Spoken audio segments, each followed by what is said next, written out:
नमस्कार। प्रस्तुत है आज का चिंतन। एक बार महात्मा ईसा बहुत से व्यक्तियों से घिरे हुए उन्हें उपदेश कर रहे थे। तभी किसी ने आकर उनसे कहा, तुम्हारे भाई और माता वहाँ बाहर खड़े हैं, तुमसे बात करना चाहते हैं, तुम जाकर उनसे मिल लो। महात्मा ईसा बड़े साधारण भाव से यह उत्तर देकर अपने उपदेश कार्य में लग गए और बोले, संसार में मेरा भाई और मेरी माता अन्य कोई नहीं, यह जनता ही मेरे भाई और मेरी माता हैं, क्योंकि जो मेरे स्वर्गीय पिता अर्थात परमात्मा के आदेश पर चले वही मेरा भाई बहन व माता पिता हैं। मैं परमात्मा के आदेशों का पालन करने वाले को ही बंधु बांधव मानता हूँ। एक बार राजा जनक की शोभा यात्रा निकल रही थी, इसलिए रास्ते में किसी को आने की इजाज़त नहीं थी, सबको रोक दिया गया। सब व्यक्ति अपने अपने काम तक छोड़कर जहाँ थे वहीं रुक गए। राह में अष्टावक्र जा रहे थे। अष्टावक्र को हटाया गया तो उन्होंने हटने से इनकार कर दिया और कहा, प्रजाजनों के आवश्यक कार्यों को रोककर अपनी सुविधा का प्रबंध करना राजा के लिए उचित नहीं। राजा अनीति करे तो ब्राह्मण का कर्तव्य है कि उसे रोके और समझाए।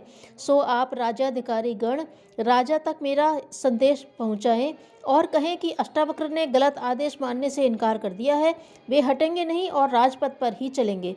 राजाधिकारी क्रोधित हुए और अष्टावक्र को बंदी बनाकर राजा के पास ले पहुँचे। जनक ने सारा किस्सा सुना तो वे बहुत प्रभावित हुए और कहा, इतने तेजस्वी ब्राह्मण जहाँ मौजूद हैं जो राजा तक की ताड़ना कर सकें, वह देश धन्य है। नीति और न्याय के पक्ष में आवाज़ उठाने वाले सत्पुरुषों के द्वारा ही जनमानस की महानता स्थिर रह सकती है। ऐसे निर्भीक ब्राह्मण राष्ट्र की संपत्ति है, सच्ची संपत्ति हैं, उन्हें दंड नहीं सम्मान दिया जाना चाहिए। राजा जनक ने अष्टावक्र से क्षमा मांगी और कहा, मूर्खतापूर्ण आज्ञा चाहे राजा की ही क्यों न हो तिरस्कार के योग्य है। आपकी निर्भीकता ने हमें अपनी गलती समझने और सुधारने का अवसर दिया। आज से आप राजगुरु रहेंगे और इसी निर्भीकता से सदा न्याय पक्ष का समर्थन करते रहने की कृपा करेंगे। अष्टावक्र ने वह प्रार्थना जनहित की दृष्टि से स्वीकार कर ली। एक बादशाह को नौकर की तलाश थी। उसने अपने मंत्री से कहा, ऐसे व्यक्तियों को जो नौकरी करना चाहते हैं बुलाओ। राजा के सामने 3 उम्मीदवार पेश किए गए। बादशाह ने पूछा, यदि मेरी और तुम्हारी दाढ़ी में साथ साथ आग लग जाए तो पहले किसकी दाढ़ी की आग बुझाओगे? एक ने कहा, पहले आपकी बुझाऊंगा। दूसरे ने कहा, पहले अपनी बुझाऊंगा। तीसरे ने कहा, एक हाथ से अपनी और दूसरे हाथ से आपकी दाढ़ी की आग बुझाऊंगा। बादशाह ने तीसरे आदमी की नियुक्ति कर ली और दरबारियों से कहा, जो अपनी परवाह न करके दूसरों का भला करता है वह व्यवहार कुशल नहीं है। जो स्वार्थ को ही सर्वोपरि समझता है वह नीच है, और जो अपनी तथा दूसरों की भलाई का समान रूप से ध्यान रखता है उसे ही सज्जन कहना चाहिए। मुझे ऐसे ही सज्जन की आवश्यकता थी, सो उस तीसरे आदमी को राजा ने अपने यहाँ नौकर रख लिया। एक शिकारी ने हाथी का शिकार किया और उसके दांत निकाल लिए। इतने में एक सर्प निकला, उसने शिकारी को काट खाया, वह गिर पड़ा। हाथी के मरने से एक खरगोश का कचूमर पहले ही निकल चुका था। एक सियार उधर से निकला तो इतने शिकार, हाथी, शिकारी, खरगोश आदि को एक साथ पड़े देखकर बहुत प्रसन्न हुआ। महीनों के लिए भोजन मिल गया। उसने शिकारी का धनुष पड़ा देखा, उसमें तांत की डोरी लगी थी। उसने सोचा, पहले इस छोटी खुराक को खत्म कर लें, तब बड़ों पर हाथ डालेंगे। यह सोचकर उसने तांत को जैसे ही चबाया वैसे ही वह टूटी और धनुष का सिरा उसके मुंह से जोर से लगा और वह वहीं ढेर हो गया। इस प्रकार लोभ लालच के कारण सभी ने अपने प्राण गंवा दिए। लालच विनाश का कारण बनता है। उद्यान में भ्रमण करते करते सहसा राजा विक्रमादित्य महाकवि कालिदास से बोले, आप कितने प्रभावशाली हैं, मेधावी हैं, पर भगवान ने आपका शरीर भी बुद्धि के अनुसार सुंदर क्यों नहीं बनाया? कुशल कालिदास राजा के घमंड से भरे वाक्य समझ गए। उस समय तो वे कुछ भी न बोले।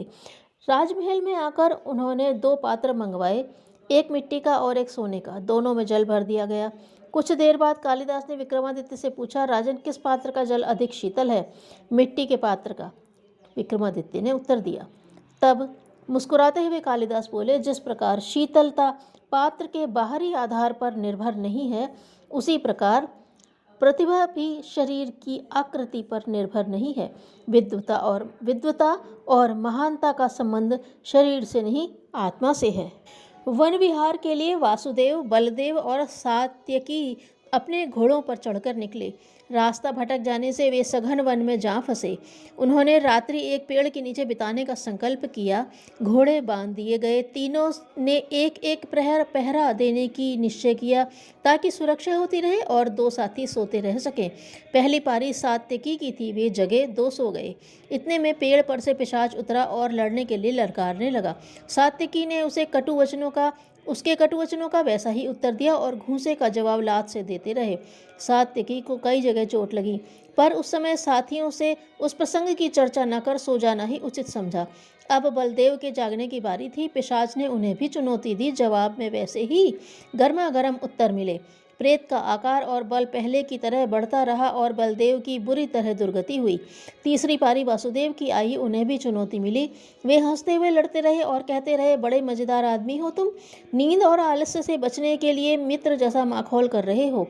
पिशाच का बल घटता गया और आकार भी छोटा होने लगा। अंत में वह झिंगुर जैसा छोटा रह गया। तब वासुदेव ने उसे दुपट्टे के एक छोर में बांध लिया। प्रातः जब चलने की तैयारी होने लगी तो सात्विकी और बलदेव ने पिशाच से मल्ल युद्ध होने की घटना सुनाई और चोटों के निशान दिखाए। वासुदेव हंसे और पिशाच को दुपट्टे के छोर में से खोलकर हथेली पर रख दिया। आश्चर्यचकित साथियों को देखकर वासुदेव ने बताया कि वह पिशाच और कोई नहीं, कुसंस्कार रूपी क्रोध था, जो वैसा ही प्रत्युत्तर पाने पर बढ़ता और दूना होता है, पर जब उपेक्षा की जाती है तो दुर्बल और छोटा हो जाता है। धन्यवाद।